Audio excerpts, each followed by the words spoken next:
We're here with Jack Peluse.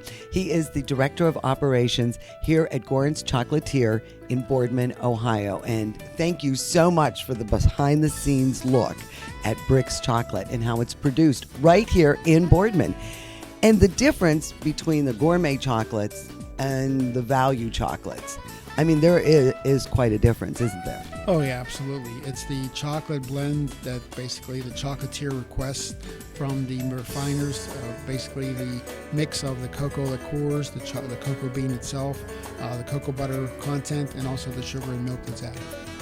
Ghanaian and Belgian chocolates are used to produce Brix.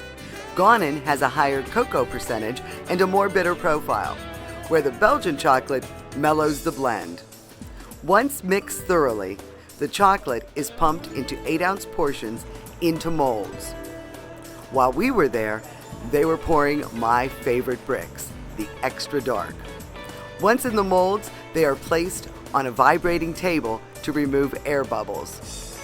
And then into the cooling tunnel for a 20-minute ride. The temperature begins at 65 degrees, drops to 55, then returns to 65 before going through the metal detector and returning to room temperature. The result is glossy Brix chocolate, ready to be paired with your favorite wine. The Brix chocolate on the chopping board makes the theatrical presentation for your next wine taste. The latest addition to the Brix line are the Brix Bites. Look for Brix at your favorite wine store. This is Dave Pethel. He's a superintendent here, kind enough to let us taste all the different varieties of chocolate that go into the Brix chocolate. And Dave, you're pretty trim for working here in a chocolate factory. I've gained a few pounds since I've been here. I started out at 135 pounds. I'm about 170 now, so the chocolate works on you a little bit. But how many years have you been here? 22 years. 22 years, 35 pounds. That's not too bad, and that's not a bad average. I think it is, though. It should be trimmer. What is one of your favorites of the Brix products? Which one do you prefer? I like the extra dark quite a bit. It's got the extra dark bitterness to it, and I like the bitter dark chocolates. Dave let me taste and compare the different chocolates used in the formulation of Brix. In their pure state, you can really taste the different profiles and nuances of each chocolate. He also explained how the cocoa content affects texture. This is an amazing product, is it not? When Dr. Proia first came to you a few years ago with this, how excited were you with the Brix chocolate? It was a very unique opportunity for Gorant to get involved with a whole new idea in the marketplace for chocolate.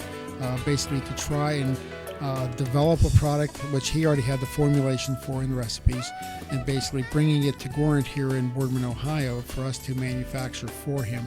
Basically gave us a whole new light of opportunity and how this segment of the business, more or less paired with wines, is basically going to grow both in U.S. and Canada. We're going to have Brix chocolate with our after-dinner wine, and guess who's here with us today? Dr. Nick Proia, founder, creator of Brix Chocolate, made right here in the Mahoning Valley. Welcome, Dr. Proia. Thank you so much for spending some time with us. And now, what kind of physician are you? I'm a pulmonologist intensivist. So I take care of people with lung diseases as well as the sickest people in the hospital, in the critical care units. And you're a wine fan? Very much so. And that's what led you on this journey to Brix Chocolate? It did, and it cost me probably 20, 30 pounds. Okay, but well, it's well worth it. Brix being a wine term, yeah, well, measurement. actually, it's throughout the industry. Even Brix is even used in beer making. It's basically the sugar content of the liquid, in this case of the fruit of grapes before they're harvested to make wine, but there's Brix in everything. I mean, it's a really clever play on words. Thank you. Now, did you? Yes. Was that immediately? Did that come to your mind? That was before the product was conceived. I knew it was going to be called Brix. The final package design, on the walls around you, you can see the 8 different designs that we derived this one from, which so far, thankfully, has won 4 national awards for package design. It's a great package. Now, what is the proper way to pair your wine? I don't want to do anything wrong here with the... No.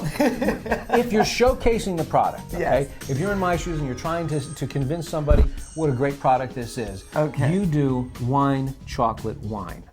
All right. Because you taste the wine before you have the chocolate. Doctor's order. And then look at the, there you go.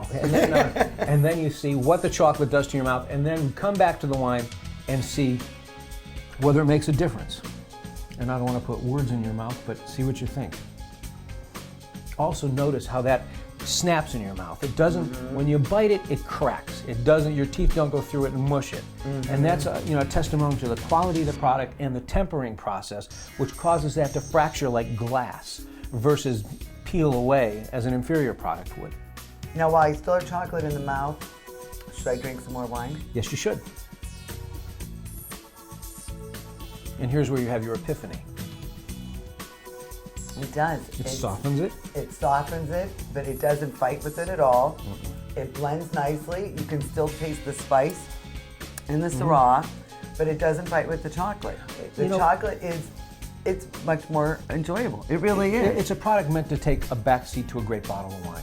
Do you see any different varietals coming out right now? Do you see things where you think that you can enhance or have limited editions of Brix?